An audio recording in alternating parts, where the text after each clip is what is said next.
Most people don't think twice about pulling into a rest stop at night. You're tired. You need a break. Maybe you need to use the bathroom. It seems completely normal. But for the people in these stories, that decision, that one simple decision, changed everything.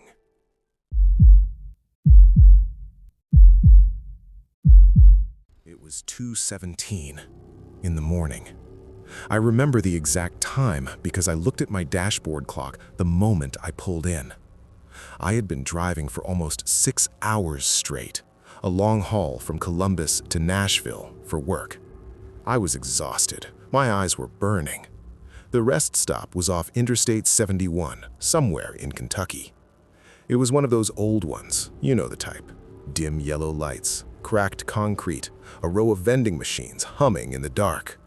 There were maybe 2 other cars parked far on the other end of the lot. I pulled in, turned off my engine, and just sat there for a second, letting the silence wash over me. That's when I noticed him. A man, standing in the grass just beyond the edge of the parking lot light. Not walking, not using his phone, just standing, completely still, facing my car. Now, I want you to understand something. Your brain, when it detects a threat, doesn't always scream at you. Sometimes it whispers. And in that moment, something very quiet inside me said, "Don't get out of the car." I told myself I was being paranoid. I told myself he was probably just a trucker, getting some air. I told myself a lot of things. But I didn't get out of the car. I watched him for about 30 seconds.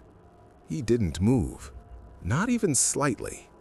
No shifting weight, no looking around, just stillness. The kind of stillness that doesn't feel human. And then my phone lit up.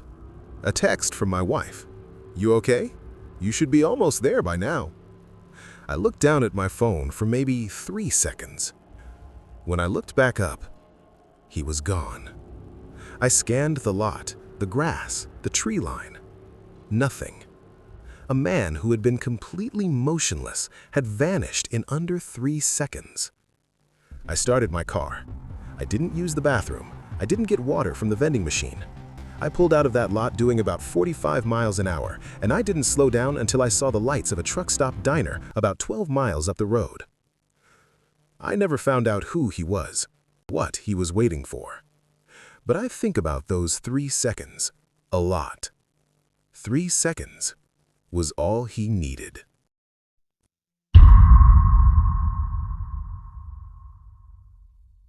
I have to preface this by saying, I am not someone who scares easily. I grew up in rural Georgia. I've hunted with my dad since I was 12. I'm telling you this because I want you to understand what happened to me that night scared me in a way I have never fully recovered from. My roommate and I were driving back from a concert in Atlanta. It was late, close to midnight. We stopped at a rest stop just off I-75. My roommate stayed in the car, she was half asleep. I went alone to the women's restroom. The restroom had 4 stalls. 3 of them were empty, doors hanging open. The last stall at the end was closed. I could see feet underneath. Women's shoes, pink sneakers. I took the stall second from the end, did my business, and that's when I noticed the feet in the last stall hadn't moved. At all. Not even slightly. I told myself, okay, she's just on her phone. People do that. But then I noticed something else. Something that made my stomach drop. The feet were facing the wrong way. Toward the back of the stall. Toward the wall. Nobody stands like that in a bathroom stall. Nobody. My heart started hammering. I finished as fast as I could, walked to the sink. I was washing my hands when I looked up at the mirror and I could see the gap above the stall. There was someone in there, but they weren't standing. They were crouching on top of the toilet, with their face turned toward me. I didn't scream. I don't know how I didn't scream. I walked very fast out of that bathroom, got in the car, told my roommate to drive. Right now, drive. She drove. She didn't ask questions. She could see my face. We called 911 about a mile down the road, reported it. 2 officers went to check. They found a stall. Empty. Pink sneakers sitting neatly on the floor. No one in the building. No one in the parking lot. To this day, I don't know if that person was dangerous. I don't know what they wanted. But I know this. They put those shoes there on purpose. They wanted someone to think the stall was occupied. They wanted someone to feel safe enough to come in alone. And that means they had done this before.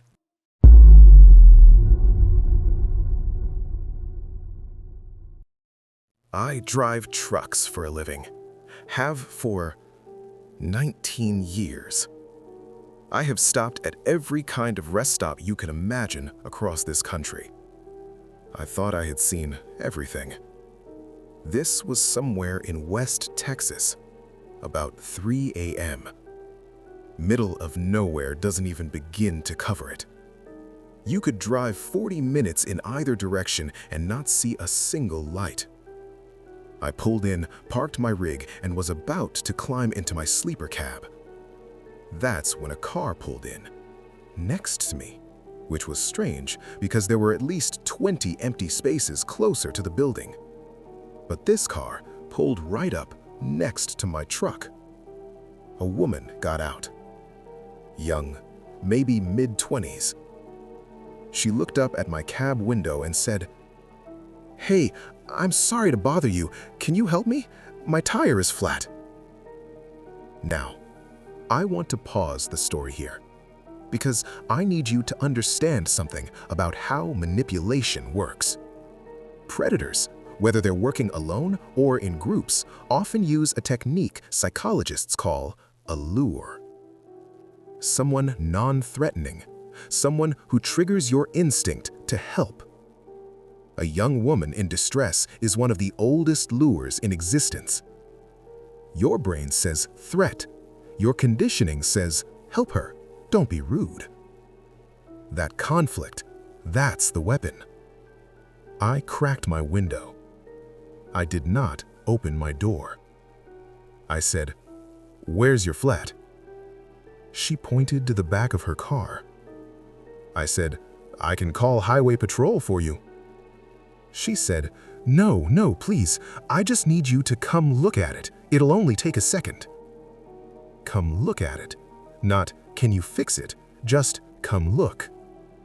Something about that phrasing hit me wrong. I looked in my side mirror, and that's when I saw it.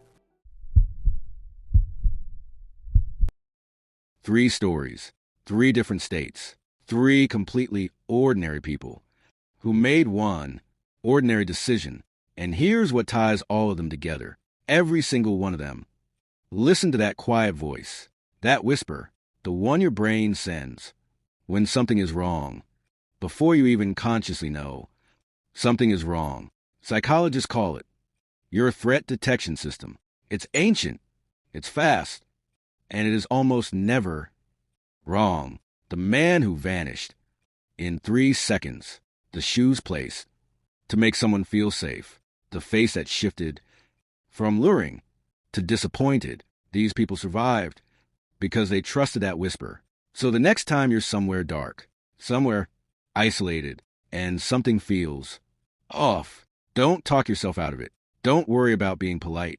Don't worry about being rude. Just listen, because that whisper, it's kept humans alive for 100,000 years. Stay safe.